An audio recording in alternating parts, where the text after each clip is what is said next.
Assalamualaikum everyone and welcome to my YouTube channel Desified Canadian।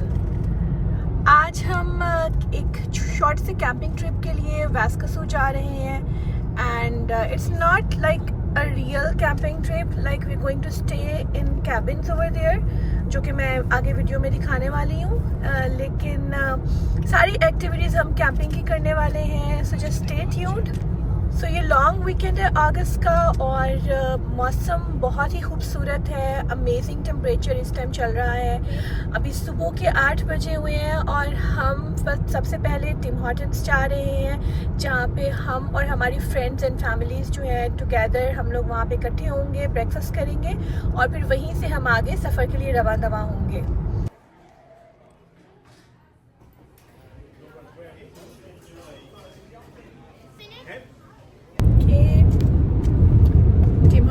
Breakfast done, coffee on the way. हम half way में आ गए हैं Prince Albert और हमेशा वास्कसू जाते हुए हम प्रिंस एल्बर्ट में एक स्टॉप ज़रूर लेते हैं।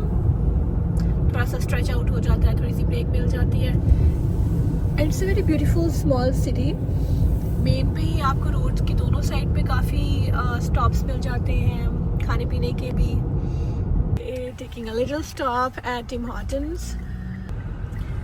प्रिंस एल्बर्ट में एक छोटा सा स्टॉप लेने के बाद अब हम वास्कसू की तरफ हैं and this has to be my favourite stretch पूरी जर्नी में। प्रिंस एल्बर्ट से ऑनवर्ड्स ये बहुत ही खूबसूरत स्ट्रेच होगी with very thick forest and if you are lucky you might be seeing some bisons, elks और इवन बेयर्स।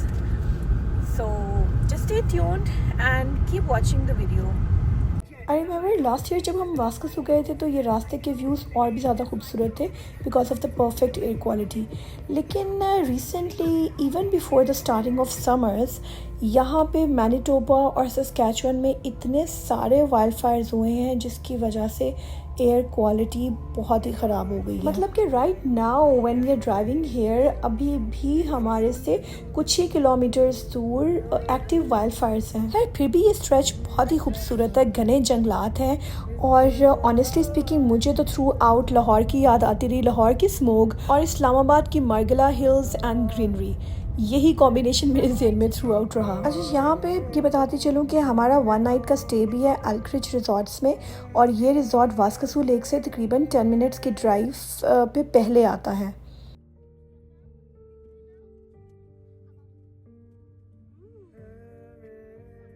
ये रिजॉर्ट बिल्कुल जंगलात के अंदर बनाया हुआ है और ड्राइव तो आपने देख ही ली है कितनी खूबसूरत है।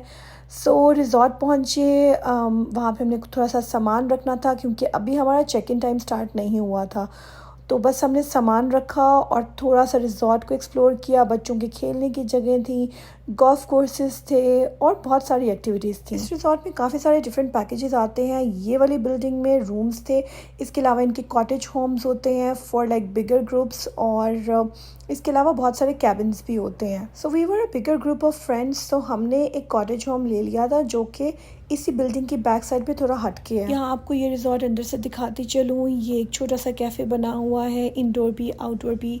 सो I go out and show you the outdoors और बहुत ही खूबसूरत उन्होंने सेट किया हुआ है। बहुत ही प्यारे व्यूज़ देखने को मिलते हैं, क्लीन एंड ब्यूटीफुल।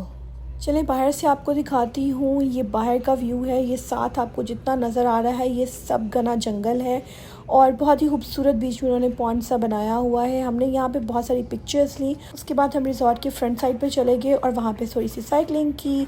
बच्चों ने प्लेग्राउंड में थोड़ा सा प्ले किया और यहाँ पे गोल्फ कोर्स हमने देखा। There is an ice cream parlour. अच्छा यहाँ ये बताती चलूँ कि एल्क्रिज रिजॉर्ट एक ऑल सीजन रिजॉर्ट है। आप यहाँ पे शदीद विंटर्स एंड स्नोफॉल में भी आ सकते हैं, खूब इंजॉय कर सकते हैं। रिजॉर्ट से निकलकर हमने उसी की बाउंड्रीज में डिफरेंट एरियाज को एक्सप्लोर किया। ये इनका आरवी पार्क है।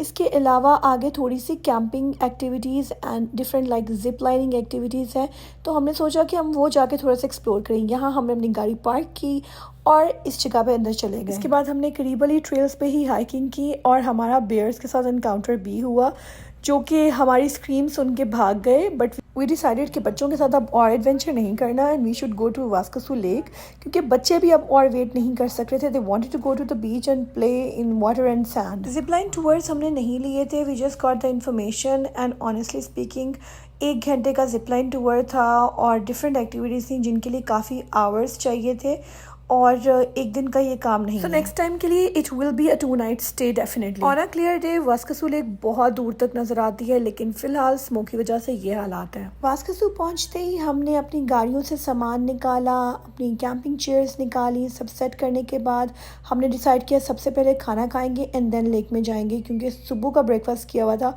और इस टाइम बहुत भूख लग रही थी। खाने का मेन्यू हमने बहुत ही सिंपल और हैंडी रखा था क्योंकि बहुत दूर का सफ़र था, और इसके लिए हमने कीमे, चिकन और आलू के नान ऑर्डर किए थे सास्केटून में और वही लेके आए थे विद चटनी। मेरी और इस फ्रेंड की बर्थडे जुलाई में होती है, तो हमारी दूसरी फ्रेंड्स ने हमारे लिए बर्थडे सरप्राइज प्लान किया था जिसका हमें बिल्कुल नहीं पता था। केक कट करने के बाद हम लेक में गए और थोड़ा सा पानी में टाइम स्पेंड करने के बाद हमने ये एक्टिविटी साइकिलिंग की करनी थी जो कि बिल्कुल लेक के ऑपोजिट थी, तो हम यहाँ पे आ गए। इन क्वार्टर साइकिल्स के charges $22 for half an hour थे। उसके बाद हम वॉक करते हुए थोड़ा सा टाउन को स्क्रॉल करते रहे और बिग ऑलिव आइसक्रीम खाने के लिए आगे, जो कि यहाँ की बहुत ही फेमस आइसक्रीम है। इनके सारे फ्लेवर्स एक से बढ़कर एक है and there are must try. हमने ऑलमोस्ट 1 घंटा इस ब्यूटीफुल टाउन में वॉक की। इसकी बहुत सारी वाइब्स बैंफ टाउन से मिलती हैं। कुछ अपने निशान भी यहाँ पे छोड़े और उसके बाद 8:30 हो रहे थे, तो हमने डिसाइड किया अपने कॉटेज होम चले। इस कॉटेज होम का टूर, डिटेल्स एंड चार्जेस मैं आपको नेक्स्ट वीडियो में दूंगी। यहाँ नाइट स्पेंड की, खूब गपशप की और खूब इंजॉय किया। नेक्स्ट मॉर्निंग ब्रेकफास्ट किया, चेकआउट किया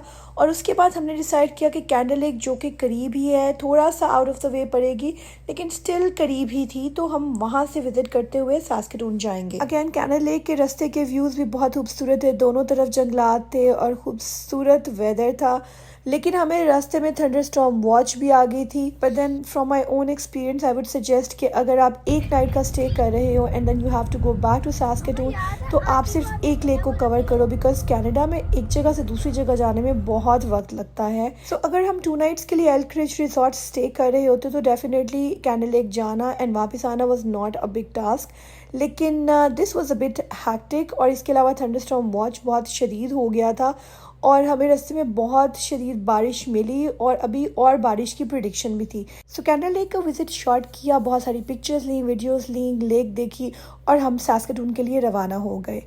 And this was an end to an amazing trip. I hope you like vlog. If you have any questions and feedback, give me in the comments.